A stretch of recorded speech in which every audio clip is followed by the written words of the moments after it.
Marriage அப்படின்றதே ஒரு official ப்ராஸ்டியூஷன்ற மாதிரி சொல்லியிருந்தீங்க. ஏன் மேரேஜ் மேல நம்பிக்கை இல்லையா? மேரேஜஸ் இப்படி இருக்கும்னு சொல்லிட்டு நான் சொல்லல. கமெண்ட் பண்ணல. After marriage also sexual abuse இருக்கும். ம். ஓகேவா? அடிப்பாங்க. ம்.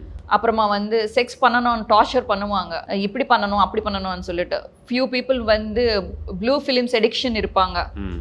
அவங்க ப்ளூ ஃபிலிம்ஸில் பார்த்துட்டு I don't know how to tell, சொல்லுங்க, பரவாயில்ல. நேச்சுரலாக பண்ண வேண்டிய இடத்துல இல்லாமல் வேற இடத்துல பண்ணணும்னு சொல்லிட்டு ஆசைப்படுவாங்க. அது எல்லாம் ரொம்ப ஃபேண்டசியா ட்ரை பண்றது. இல்லை சார், ஐ கான்ட் Okay, எப்படி டெல் யூ. நேச்சுரலா ஒரு இடம் இருக்கும், அந்த இடத்துல போக வேண்டியது அந்த இடத்துல தான் போகணும், வேற இடத்துல போக கூடாது. புரியுது? Okay okay. ஸோ அந்த மாதிரி பண்ணணும்னு சொல்லிட்டு ஹஸ்பண்ட்ஸ் வந்து டார்ச்சர் பண்ணுவாங்க. இல்லை எனக்கு அந்த இடம் தான் வேணும்னு சொல்லிட்டு.